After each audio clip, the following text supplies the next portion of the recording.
Innocuous items can be found throughout our homes, but are they as harmless as we think they are?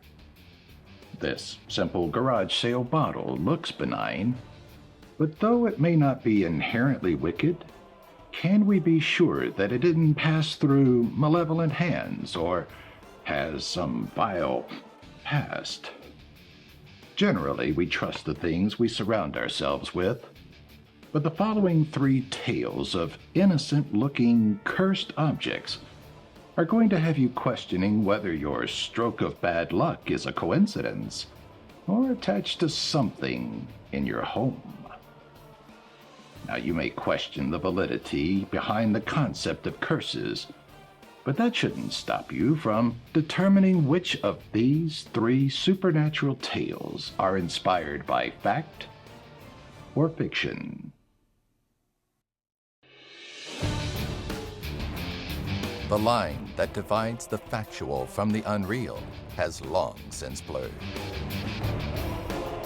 The tales we once thought fantastical, now implanted as truth.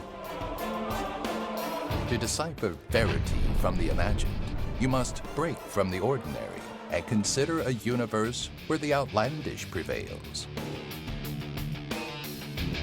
Can you expand your mind to see beyond our perceived reality? Can you decide what's fact or fiction?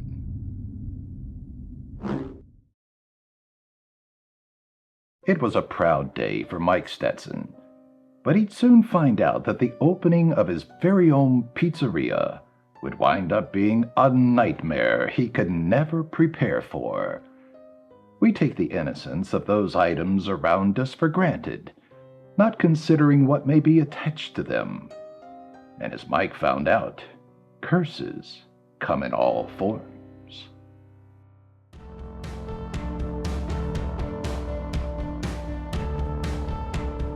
We've all seen them hanging behind the cash wrap. That first dollar bill received once a new establishment is open for business. For many, that bill is a symbol of luck and prosperity for their new business. Others simply like to use it to remember their roots and where the business started. Then, there are men like Mike Stetson, owner of a pizzeria that opened in the early months of 2014 in Hartford, Connecticut, who quickly found that not all dollar bills are alike. Like so many others, Stetson displayed his first single behind the register, framed in a cheap but workable picture frame. He couldn't remember who exactly had handed him the currency, but what he experienced once it entered his establishment was something he would never forget. It started mildly enough with the breakdown of a brand new oven. Covered under warranty and easily replaced, Mike thought nothing of it. But a day or two later, the replacement would break. Mike, frustrated, chalked it up to the business's growing pains. But the curious statement of a patron one day had his mind drifting to something more sinister. There's a heaviness in your restaurant. It wasn't a customer Mike recognized, but there was a look in his eyes that seemed to borderline madness. Though he tried to continue business as normal, a third oven would fail, despite being a different brand and installation team. On the same night, a flame sparked within the oven and threatened to burn the pizzeria down, while the alley behind it hosted a drug deal gone wrong. Both parties involved died in the shooting, one being killed instantly, while the other survived his mortal wounds into the early hours of the morning. Patrons started to talk about Mike's bad luck, some even suggesting that his restaurant was cursed. He thought nothing of it, allowed the locals to have their insane stories, and went about business. And then it happened. Mike received a phone call at around 2:15 a.m. on December 5th. By the time he reached the pizzeria, the fire had been put out, but the damage had been done. Though he expected initial reports to point to the oven, which he had replaced with an entirely different brand, there was no indication of where the fire started or how. Mike got his answer when he entered the scorched building and saw it laying there in near pristine condition. The dollar bill, still framed in a blackened case, sitting atop the rubble of the cash wrap.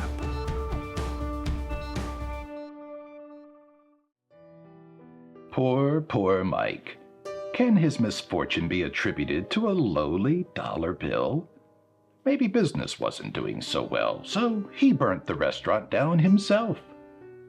But then there's the patron, the one that felt something off about his pizzeria.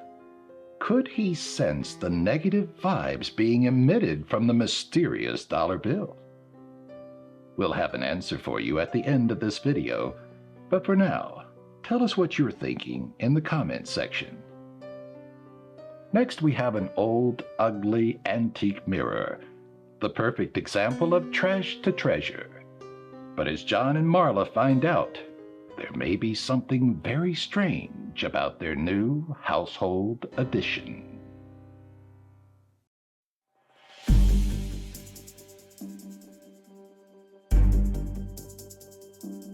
John hated it. The moment his wife Marla brought home that gaudy golden frame and that imperfect glass, it grated on him in a way that seemed insane. It was a garage sale find, somebody else's garbage that now adorned his walls. She said there was a story behind it, but he let her tell it while his mind drifted to something more interesting. Weeks later, he wished he had listened. After the first few days, all seemed normal with the dirty glass and antiquated frame. But one morning, as he noted to himself just how ugly it was, something happened to the glass. The dirt that permanently coated the surface moved and parted, as if to take a silhouette of a shape. He questioned his eyes and his own sanity as the outline of a small hand appeared in front of him. He would chalk it up to an early morning, after a night of minimal sleep. But he wasn't the only one to have seen something in the mirror. It was 3 days before his wife had approached him and inquired about the unusualness about her proud find, wondering if he, too, had tried to clean the liquid marks that dripped down the glass. Though he hadn't seen such a residue, she was receptive to his visions of handprints, a curiosity she noticed when she bought the mirror, but thought it was a smudge from the homeowner's children. She relayed the story to him again, and this time he listened. He absorbed the mirror's history, its original place in an old Louisiana plantation, and the tragedy of the family that once owned it.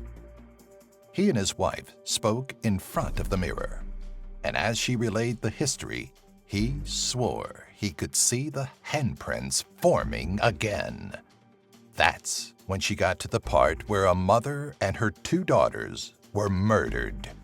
John didn't care to hear the rest, figuring he knew how it ended. They let the mirror remain with them, at first wondering if their imaginations were getting the best of them. But the occurrences wouldn't stop, regardless of how much John and Marla tried to reason with their minds. The handprints returned, and that liquid stain refused to dissipate. It hadn't been a month when Marla decided she couldn't live with the possibility of owning a haunted mirror, and, with no objections from John, donated it to a local thrift store, feeling a slight bit of pity for whoever owns it next. Was what John and Marla experienced a case of an overactive imagination? Could the dripping simply have been an imperfection in the old glass? But what of the handprints? Did John see them form right before his eyes? Or were they there the whole time, imprinted by the hand of a former owner's child? We'd love to tell you whether you should believe this tale of the antiquated mirror, but we have one more story to share. For now, let us know what you think in the comments. and then sit back for a story about a painting so haunted and cursed that it's known around the world. Or is it?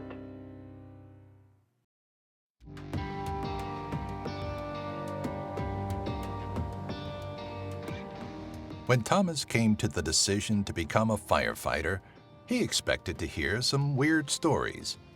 He'd heard of the lonely housewife that calls simply to garner the attention of the firemen of her local house, and the child that called in a panic because his ball got stuck in the roof and his parents refused to help. He never expected to have a weird story of his own to pass down, especially not within the first few months of joining the Mountain's Edge Firehouse. The start of it came with a case of arson, a homeowner tired of paying his overpriced mortgage. After the fire had been extinguished, Thomas took notice of something peculiar in the ruins, an unscathed painting that had somehow survived the raging fire. It was an unsettling depiction of a crying boy, a little too lifelike for his tastes. It was peculiar that the painting hadn't been burnt, especially considering the house was a pile of ash on the ground. But that peculiarity didn't quite hit him until a month later. When the call came in, the entire firehouse recognized the address as that of their colleague, Frank. Luckily, Frank nor his wife were home when the fire mysteriously sparked. But there was something at the scene that Thomas recognized. It was the painting, again found face down on the floor, seemingly untouched by the fire. When Thomas finally did get hold of Frank, once the shock of his damaged property subsided a little, he asked him about the creepy painting. When Frank found it in the ruins of the first house, he knew his wife would like it, and so he removed it from the scene, a revelation that started to initiate discussions of curses and misfortune.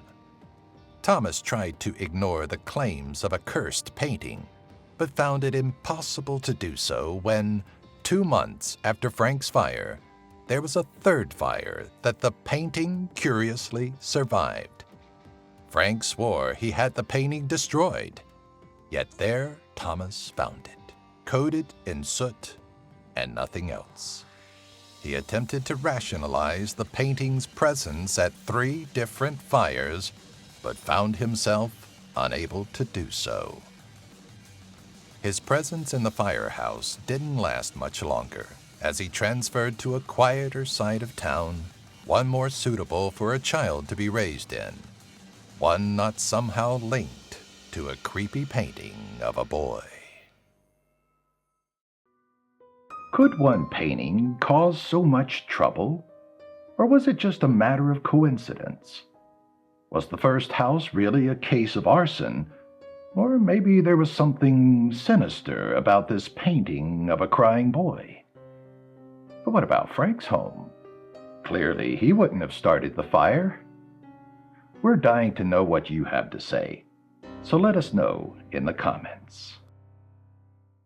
Are you ready to find out if you can decipher between fact or fiction?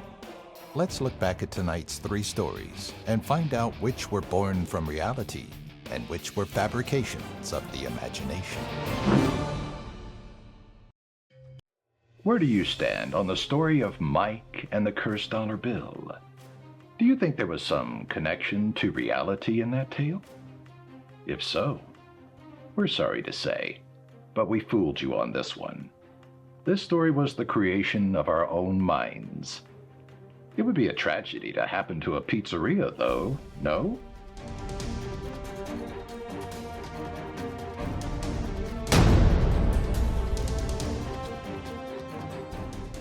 What about story number 2? The gold-trimmed mirror with a bit of ghostly handprint problem. Yeah, we probably made that one up on our own, right? There's no way it was inspired by a true story. Oh, but it was. The mirror in question is that of the Myrtle Plantation. As the story goes, the 200-year-old painting is haunted by the spirits of the Woodruff family's matriarch and 2 daughters. Their murderer was allegedly a slave named Chloe, who used an oleander-laced cake to poison them. Their souls are thought to be responsible for the handprints and dripping marks.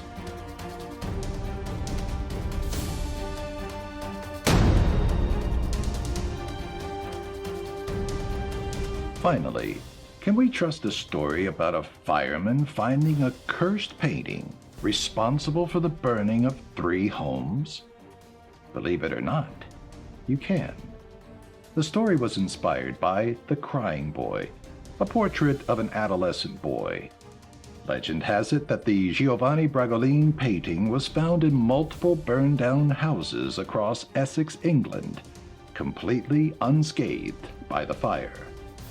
While it's believed the original was covered in a fire retardant, there's been no follow-up on the other copies of the eerie painting.